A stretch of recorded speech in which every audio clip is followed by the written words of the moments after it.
الحمد لله رب العالمين والعاقبة للمتقين والصلاة والسلام على سيد المرسلين وعلى آله وأصحابه أجمعين برحمتك يا أرحم الراحمين. أما بعد، فأعوذ بالله من الشيطان الرجيم. بسم الله الرحمن الرحيم. إن الله وملائكته يصلون على النبي يا أيها الذين آمنوا صلوا عليه وسلموا تسليما. اللهم صل على سيدنا ومولانا محمد معدن الجود والكرم اللهم صل على وعلى آله وصحبه وبارك وسلم. حاضرین محترم، یہ عرس رضوی کا جلسہ نہ تو کوئی مشقی جلسہ ہے اور نہ کوئی شخصی جلسہ ہے. یہ اہل سنت و جماعت کا ایک عظیم اجتماع اور مجمع ہے. حضرت ہمارے خاندان کے سارے بزرگ حضرات، تائے ابو حضرت سبحانی میاں صاحب قبلہ صاحب سجادہ اور عم محترم حضرت مولانا توصیف رضا خان صاحب قبلہ اور مرشد کریم کے شہزادے حضور نجیب ملت بھی تشریف فرما ہے. ان لوگوں کی دعائیں لے کر کی کچھ باتیں میں آپ حضرات کے گوش گزار کرنا چاہتا ہوں. ہمارے برادر گرامی حضرت مولانا احسن رضا خان صاحب قبلہ، ان کی بھی شفقتیں ہیں. اس سال وہ ہمارے بڑے ہیں، ہمیں ان کا احترام کرنا چاہیے اور وہ ہم پر شفقت اور محبت فرماتے ہیں. ماشاءاللہ ماشاءاللہ. حدیث پاک میں حضور علیہ السلام نے فرمایا من لم یعقر کبیرنا لم یرحم صغیرنا فلیس منا. جو اپنے بڑوں کا احترام نہ کرے اور اپنے چھوٹوں پر شفقت نہ کرے وہ ہم میں سے نہیں. بے شک بے شک. سبحان اللہ سبحان اللہ. کیا بات ہے. سرکار اعلیٰ حضرت نے اپنی آخری وصیت میں جو اپنے اولادوں سے فرمائی تھی حجت الاسلام سے مخاطب ہو کر کے، تو یہ فرمایا تھا کہ بھئی میرے گھر سے فتوے نکلتے ہوئے 90 برس سے زائد ہو چکے ہیں. میرے دادا حضور نے مدت العمر یہ کام کیا، میرے والد گرامی نے یہ کام کیا اور میں نے ساری عمر یہ کام کیا، اور اب میں تم تینوں کو وصیت کرتا ہوں. یعنی حجت الاسلام بڑے شہزادے سے مخاطب ہو کر فرمایا، کہا حامد رضا تم ہو، مصطفیٰ رضا ہیں اور تمہارا بھائی حسنین رضا ہے. سب مل بانٹ کے کام کرو گے تو اللہ کے فضل اور اس کے کرم سے کر سکو گے.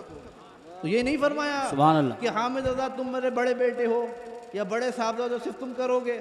تو آپ حضرات بھی دعا فرمائیں کہ اللہ تعالی ہمارے اندر خلوص، محبت، اتحاد، اتفاق پیدا فرمائے اور اس کے ساتھ ساتھ علم عمل کی دولت عطا فرمائے اور اس کام کو ہم آگے بڑھانے کی کوشش کریں. تو حاضرین محترم، اعلیٰ حضرت آج نہ کسی تعریف کے محتاج ہیں نہ کسی تعارف کے محتاج ہیں. کون ہیں آج جو اعلیٰ حضرت کو نہیں جانتا؟ نظر جدھر اٹھائیے تیری ہی داستان ہے کا جلوہ نظر آتا ہے. واہ واہ واہ. سبحان اللہ. حاضرین محترم، اس لیے میں تحصیل حاصل کر کے اپنا وقت اس میں ختم نہیں کر دینا چاہتا. یہ سنیوں کا عظیم اجتماع ہے، عظیم مجمع ہے. میں ایک پیغام پہنچا دینا چاہتا ہوں اور عوام و خواص اہل سنت کی کچھ توجہ طلب گوشوں کی جانب ان کی توجہ مبذول کرانا چاہتا ہوں.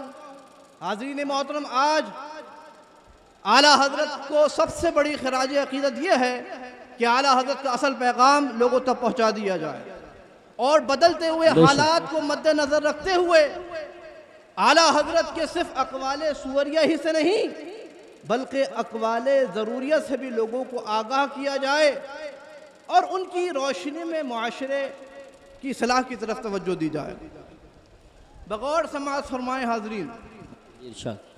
آج حاضرین محترم جماعت اہل سنت جن مسائل کا شکار اور جن مشاکل سے دوچار ہے، اگر ہم ان پر گفتگو نہ کریں، مرض کی تشخیص و تعین نہ کریں، اس کی دوا اور اس کا حل پیش نہ کریں، بلکہ ایک غیر مطابق غیر مناسب راگ الاپ پر چلے جائیں یا دل خوشکن تقریر کر کے نعرے لگوا کر چلے جائیں، تو ہم نے اپنی قوم و ملت امت مسلمہ اور جماعت اہل سنت کے ساتھ انصاف نہیں کیا. حاضرین محترم، یہ تو اسی طرح ہوگا کہ ایک دل کا مریض اس کو فوری ضرورت ہے دل کے علاج کی، اور ہم اس کے نزلہ و زکام کا علاج کر کے چلے جائیں؟ آپ میری بات سمجھ رہے ہیں؟ یعنی ایک مریض ہے، اس کو دل کے علاج کی ضرورت ہے، اس کو گردے کی علاج کی ضرورت ہے، اور ہم اس کے نزلہ و زکام کا علاج کر کے چلے جائیں؟ ارے نزلہ و زکام کے ساتھ وہ زندہ تو رہ سکتا ہے، لیکن اگر اعضائے رئیسیہ کمزور ہو گئے تو زندہ رہنا ہی مشکل ہے۔ حاضرین محترم، آج جماعت اہل سنت جن مسائل و مشاکل کا شکار ہے اور جن امراض سے دوچار ہے، وہ اسی نوعیت کے ہیں کہ ہمیں ضرورت ہے کہ اصولی اور بنیادی مسائل کے حل کو ترجیح دیں، اور ہم غیر ضروری، غیر مہم، فروعی اور ذیلی مسائل میں الجھ کر اپنی ساری انرجی اسی میں ضائع کر رہے ہیں۔ آج آپ غور کریں، پورے ہندوستان کا آپ دورہ کر لیں تو اسی نتیجے پہ پہنچیں گے کہ جماعت اہل سنت کے افراد باہم ایک دوسرے سے ذیلی اور فروعی مسائل میں دست و گریباں ہیں۔ اہل سنت و جماعت میں اعلیٰ حضرت کے ہم عقیدہ اور ہم مسلک لوگوں میں اتنی گروپ بندی اور اتنی گروہ بندی ہو گئی ہے کہ حاضرین محترم جتنی خانقاہیں، جتنے مدرسے اور جتنے ادارے نظر آتے ہیں، اتنے ہی ٹولے، اتنے ہی گروپ، اتنے ہی گروہ نظر آتے ہیں۔ حاضرین محترم، ممکن ہے کہ میری بات کچھ لوگوں کے سمجھ میں نہ آئے، یا کچھ لوگ سمجھنا نہ چاہیں، یا کچھ لوگوں کو گراں گزرے، لیکن حقیقت یہی ہے کہ علاج کا پہلا قدم تشخیص مرض ہوتا ہے۔ مقصود ہے اس بزم میں اصلاح مفاسد، نشتر جو لگاتا ہے وہ دشمن نہیں ہوتا۔ بے شک بے شک۔ آج ہمیں سوچنا ہوگا حاضرین کہ ہم قومی ملی میدان میں ہم اہل سنت و جماعت کیوں پچھڑ گئے، اور وہاں پچھڑ کر ہم ایک دوسرے سے دست و گریباں ہیں۔ بغور سنیے گا، انشاءاللہ کام کی بات ہوگی۔ حاضرین محترم، جو قوم سرحد پر نہیں لڑتی وہ آپس میں ہی ایک دوسرے سے لڑتی ہے۔ آپ غور فرمائیں کہ میں نے جو وجوہات دیکھی کہ آخر یہ وجہ کیا ہے، وجہ اس کی یہ ہے کہ ہم نے مذہب اور تدبیر امور کے درمیان تفریق اور جدائی پیدا کر دی۔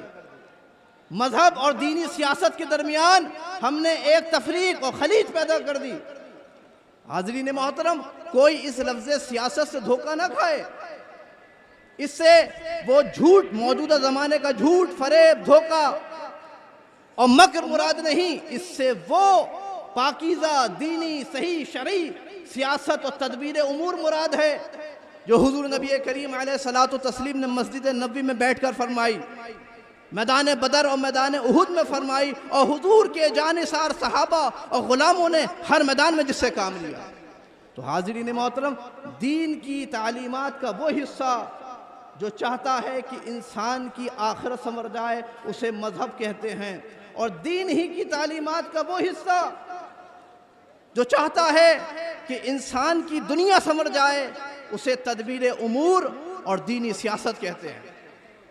اے سنی مسلمانوں، آج جن بزرگ ہستی کے عرس میں تم شریک ہو، یعنی سرکار اعلیٰ حضرت، انہوں نے مسلمانان ہند کی مذہبی امور میں بھی رہنمائی فرمائی تھی اور سیاسی امور میں بھی رہنمائی فرمائی تھی۔ بے شک بے شک، سبحان اللہ سبحان اللہ۔ اعلیٰ حضرت صرف ایک مدرس، مفتی، مصنف اور صرف ایک عالم دین ہی کا نام نہیں تھا، بلکہ اعلیٰ حضرت مفکر و مدبر قوم و ملت بھی تھے، مجاہد اسلام و سنیت بھی تھے۔ اعلیٰ حضرت کی سیاسی بصیرت کا یہ عالم تھا کہ آپ نے برسوں پہلے اپنی دانش نورانی کی روشنی میں جو کچھ پیشن گوئی فرمائی، بعد میں وہی کچھ ظاہر ہوا۔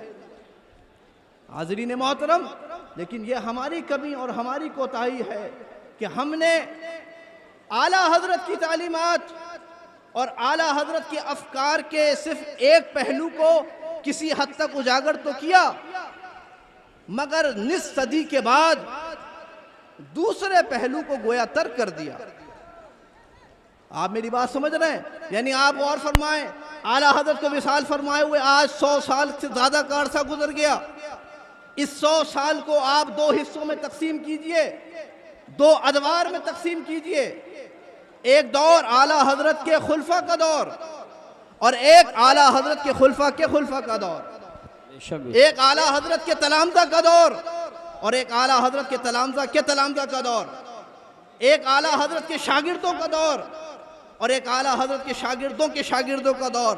جب آپ پہلے دور اور پہلے حصے کو دیکھیں گے تو آپ کو محسوس ہوگا کہ اعلیٰ حضرت کے یہ باحوصلہ اور باصلاحیت خلفاء، شاگرد اور تلامذہ نے دونوں میدانوں میں اعلیٰ حضرت سے اکتساب فیض کر کے، استفادہ کر کے مسلمانان ہند کی فکر رضا کی روشنی میں رہنمائی فرمائی۔ تو عالم یہ تھا کہ ہر میدان پر اہل سنت کا پھریرا لہرا رہا تھا، مگر پھر حاضرین محترم جب دوسرے دور کا آغاز ہوا، علماء کرام توجہ فرمائیں، جب دوسرے دور کا آغاز ہوا تو نہ جانے کیوں ہماری توجہات فکر رضا کے دوسرے پہلو سے دھیرے دھیرے ہٹتی گئی، اور آج حاضرین محترم عالم یہ ہے کہ ہم اہل سنت و جماعت دنیا کی ہر قابل ذکر میدان سے پچھڑ گئے ہیں، اور 1400 سال کی امت مرحومہ کی نمائندگی کے لیے ہم نے یہ میدان گویا ان لوگوں کے لیے چھوڑ دیا جن کا حضور علیہ السلام کی امت اجابت سے صحیح تعلق بھی نہ تھا، بلکہ بعض کا تو بالکل ہی نہ تھا۔ مگر حاضرین محترم آپ غور فرمائیں، ہمارے اعلیٰ حضرت کے تلامذہ اور خلفاء اور شاگردوں کے زمانے میں یہ معاملہ نہیں تھا۔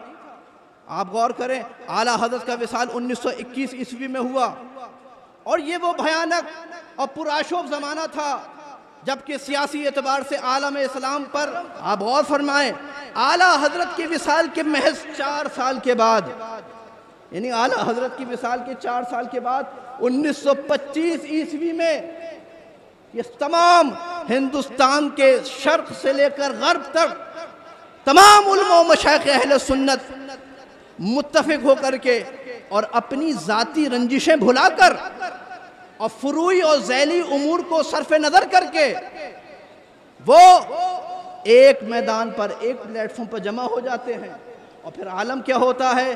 پھر ان کی آواز کی قوت اور طاقت کا یہ عالم ہوتا ہے کہ ایوان حکومت بھی لرزا اندام نظر آتا ہے۔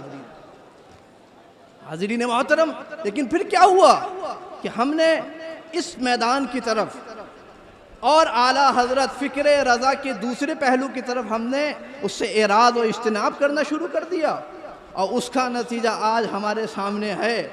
اعلیٰ حضرت کے خلفاء کے زمانے میں تو یہ معاملہ تھا، اعلیٰ حضرت کے تلامذہ اور شاگردوں کے زمانے میں، اور اعلیٰ حضرت کے تلامذہ شاگردوں کے شاگرد اور خلفاء کے خلفاء، ان میں بھی حاضرین محترم ایسی بزرگ ہستیاں نظر آتی ہیں جو دونوں میدان میں خدمات کا فریضہ انجام دیتی تھی، وہ بھی ہمارے محسن و محترم ہیں، وہ چاہیں حضرت مجاہد ملت علیہ رحمہ کی ذات ہو، وہ چاہیں حضرت سید العلماء ہو، وہ چاہیں علامہ ارشد القادری علیہ رحمہ ہو، وہ چاہیں علامہ مشتاق احمد نظامی ہو، اور وہ چاہیں حضور صاحب سجادہ کے والد محترم جانشین اعلیٰ حضرت حضور ریحان ملت علیہ رحمہ کی ذات ہے۔ انہوں نے حاضرین دونوں میدانوں میں امت مسلمہ کی رہنمائی فرمائی۔ ایسا نہیں تھا کہ صرف ایک میدان میں اور ایک پلیٹ فارم میں امت مسلمہ کی رہنمائی فرمائی ہو۔ تو حاضرین محترم، آج ہمیں ضرورت ہے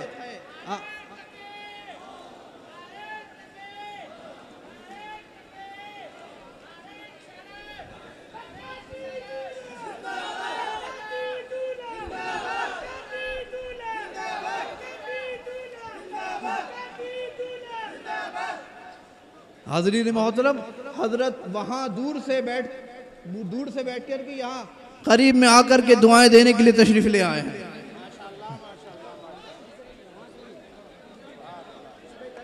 بیٹھ جائیے۔ مائک آپریٹر مائک کی آواز صاف کر دیں اور آپ حضرات بیٹھ جائیں میرے بھائی، بیٹھ جائیں۔ حاضرین محترم، آج ایسا محسوس ہوتا ہے کہ آج جماعت اہل سنت کو ایک بار پھر سے وہی علماء و مشائخ اہل سنت کے حسن تدبیر اور حکمت و تدبر، دور اندیشی اور دوربینی کی ضرورت ہے۔ آج ایک بار پھر سے جماعت اہل سنت کو حضرت صدر اللہ فاضل جیسے فاضل کی دوربینی کی ضرورت ہے۔ حضرت محدث اعظم ہند کی 6ویں کہ حسن تدبیر اور ایثار و قربانی کی ضرورت ہے۔ اور بالخصوص میں عرض کرتا ہوں کہ حجت الاسلام مولانا شاہ حامد رضا خان رحمت اللہ تعالیٰ علیہ کے خلوص، حکمت اور حسن تدبر اور سیاسی بصیرت کی ضرورت ہے۔ حاضرین محترم، اگر ہم نے حضرت حجت الاسلام کی بھی خدمات کو فراموش کر دیا، ہم اپنے صرف انہی بزرگ کو بزرگ سمجھتے ہیں جو صرف مذہبی اور میدان میں خدمات کا فریضہ انجام دیتے ہیں۔ اگر کوئی بزرگ، ہمارے مخلص بزرگ مذہب و مسلک کے ساتھ ساتھ قومی ملی میدان میں بھی خدمات کا فریضہ انجام دیتے ہیں تو ہم ان سے صرف نظر کر لیتے ہیں اور ان کی خدمات سے آنکھیں بند کر لیتے ہیں، ان کی خدمات کو فراموش کر دیتے ہیں۔ یہی حضرت ریحان ملت کے ساتھ ہوا اور یہی حضرت حجت الاسلام کے ساتھ بھی ہوا۔ ارے محروم تماشا کو پھر دیدہ بینا دے، دیکھا ہے جو کچھ میں نے اوروں کو بھی دکھلا دے، اور بھٹکے ہوئے آہو کو پھر سوئے حرم لے چل، اس شہر کے خوگر کو پھر وسعت صحرا دے۔ واہ واہ واہ، سبحان اللہ سبحان اللہ، ماشاء اللہ۔ حضرین محترم، ایک جانب قومی ملی میدان ہے اور دوسری جانب مذہب و مسلک کا میدان ہے۔ ایک جانب سیاسی، سماجی، قومی ملی مسائل ہیں اور دوسری جانب مذہبی، مسلکی، دینی، شرعی مسائل ہیں۔ ہم نے ان دونوں کے درمیان تفریق و جدائی پیدا کر دی ہے اور ان دونوں کے درمیان بہت بڑی خلیج پیدا کر دی ہے۔ جو حضرات قومی ملی مسائل میں میدان میں امت کی رہنمائی کرتے ہوئے نظر آتے ہیں، وہ سمجھتے ہیں کہ بھئی شریعت کی طرف سے ہم پر کوئی ذمہ داری عائد نہیں ہوتی، ہم جو چاہیں بے روی اختیار کریں، ہم تو فتویٰ پروف ہیں۔ وہ سمجھتے ہیں کہ مذہب و مسلک ہمارا میدان نہیں، حالانکہ اگر جدا ہو دین سیاست سے تو رہ جاتی ہے چنگیزی۔ ایک طرف یہ انتہا ہے اور دوسری طرف جو مذہب و مسلک اور دین و شریعت کے محافظ کہلاتے ہیں، وہ سمجھتے ہیں کہ بھئی قومی ملی مسائل اور معاملات کی ہمارے پر کوئی ذمہ داری عائد نہیں ہوتی، قوم جائے چولہے بھاڑ میں، ہم تو اپنے زعم میں مذہب و مسلک و دین و شریعت کے محافظ و پاسبان ہیں۔ حاضرین محترم، یاد رکھیے کہ یہ دونوں راہیں افراط و تفریط کی راہیں ہیں۔ کیا وہ ہمارے بزرگ اعلیٰ حضرت کے خلفاء و تلامذہ ہمارے اکابرین نہ تھے جنہوں نے دونوں میدان میں خدمات کا فریضہ انجام دیا اور خانقاہوں سے نکل کر، مدرسوں اور درسگاہوں سے نکل کر کے رسم شبیری کو ادا کیا؟ حاضرین محترم، اور میں دو چار باتیں آپ حضرات کی گوش گزار کر دوں، صرف میں دل خوشکن تقریر کروں یا آپ کو یہاں شور شرابہ پیدا کروں اور نعرے لگواؤں، اس سے کیا حاصل ہے؟ میں آپ کو کوئی پیغام پہنچاؤں اور عرس رضوی کے اس عظیم اجتماع سے آپ کو کوئی پیغام پہنچے، سنیوں کو کوئی پیغام پہنچے تو اس سے تو کوئی فائدہ ہے نا۔ حاضرین محترم، آج ہمیں غور کرنا ہوگا کہ سنیوں کا پڑھا لکھا طبقہ، بغور سنیے گا، کہ سنیوں کا پڑھا لکھا طبقہ وہ وہابیت اور دیوبندیت کی طرف کیوں مائل ہو رہا ہے، اور کم عقل اور کم علم طبقہ تفضیلیت اور شیعیت اور رافضیت کی طرف مائل ہو رہا ہے۔ آپ غور فرما رہے ہیں؟ آپ زمینی سطح پر اتر کے دیکھیں اور حقیقت کا آئینہ لگا کے، حقیقت کا عینک لگا کر کے دیکھیں۔ اپنے لوگوں میں اپنے لوگوں کو اکٹھا کر کے، اپنے لوگوں سے اپنی تعریف کرا کر کے ہم خوشرو نہیں ہو سکتے۔ حاضرین محترم، آپ کو زمینی سطح پر اتر کے دیکھنا ہوگا اور حقیقت کا عینک لگا کے، نہ کہ عقیدت کا چشمہ لگا کر کے۔ پڑھا لکھا طبقہ سنیوں کا وہابیت، دیوبندیت کی طرف مائل ہو رہا ہے، اور کم علم، کم عقل طبقہ وہ تفضیلیت کی طرف مائل ہو رہا ہے۔ آخر اس کی وجہ کیا ہے حاضرین؟ اس کی وجہ ہے ہماری غیر ضروری توجہات و ترجیحات، ہمارا طریقہ تبلیغ اور ہماری خود غرضیاں اور مفاد پرستیاں۔ حاضرین محترم، یہی حقیقت ہے۔ کوئی مجھ سے خفا ہو تو ہو، اپنے بھی خفا مجھ سے ہیں، بیگانے بھی ناخوش، میں زہر حلاحل کو کبھی کہہ نہ سکا کند، اور کہتا ہوں وہی بات، سمجھتا ہوں جسے حق، نہ آبلۂ مسجد ہوں نہ تہذیب کا فرزند، اور مشکل ہے ایک بندہ حق بھی وہ حق اندیش، خاشاک کے تودے کو کہے کوہ دماوند۔ حاضرین محترم، میں تو تو حاضرین محترم، حضرت کا حکم ہے کہ اب وقت بہت کم رہ گیا ہے، اور حضرت نجیب ملت اور حضرت توصیف میاں صاحب قبلہ عام محترم کو بھی کچھ گفتگو فرمانی ہے۔ میں اپنی گفتگو انہی چند پیغامات پر ختم کرتا ہوں اور دعا کرتا ہوں کہ اللہ تعالیٰ ہمارے سنیوں کو حکمت و تدبر و گہرائی و گہرائی بھی عطا فرمائے۔ آمین برحمتک یا ارحم الراحمین، وما علینا الا البلاغ۔ السلام علیکم ورحمۃ اللہ وبرکاتہ۔